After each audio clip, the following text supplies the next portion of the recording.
No one ever told Daniel that the hardest part of growing up would be learning how to sit with silence. Not the comfortable kind, but the heavy one that fills a room after something important has been said or left unsaid. For most of his life, Daniel filled every quiet moment with noise, music in his headphones, videos playing in the background, conversations that stayed on the surface. He was good at being busy, good at appearing fine, good at moving forward without looking too closely at what he felt. From the outside, his life looked stable enough: a steady job, familiar routines, friends he met on weekends, family dinners that followed the same script every time. But inside, there was a feeling he couldn't name, a sense that something important was being delayed, postponed, avoided. The moment that changed everything didn't come during a crisis or a dramatic event. It came on a Sunday afternoon when Daniel realized he had nothing planned and nowhere to go. The weather was gray, his phone was quiet, and for the first time in a long while, he didn't distract himself immediately. He sat on the edge of his bed and felt the weight of that emptiness press against him. Memories surfaced, things he had pushed aside for years, the friendship he let fade because it required effort, the relationship he walked away from because it asked him to be vulnerable, the dreams he slowly replaced with safer choices.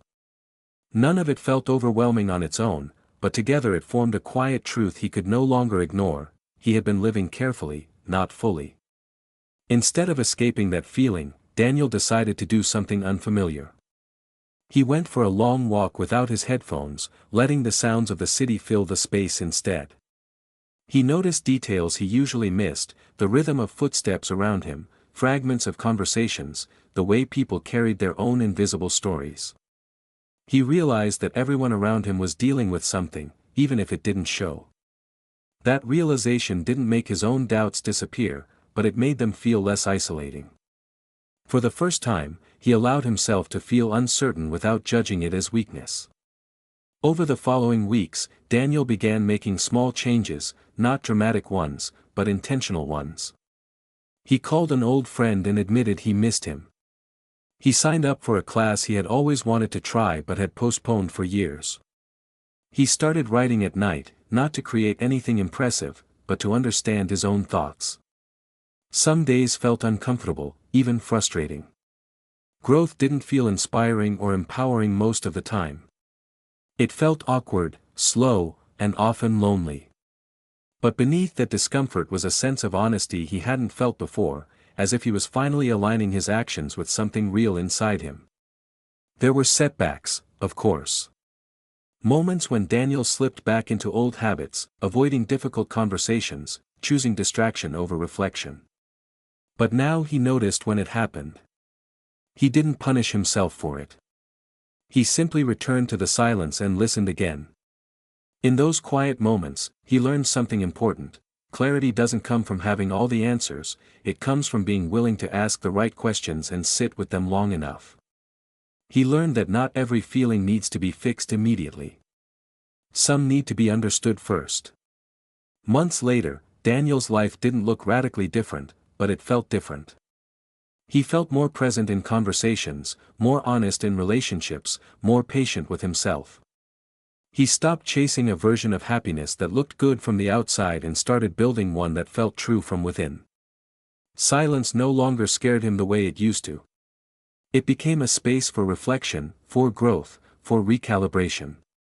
And in that space, Daniel discovered that sometimes the most important changes happen quietly, when you finally stop running from yourself and start listening.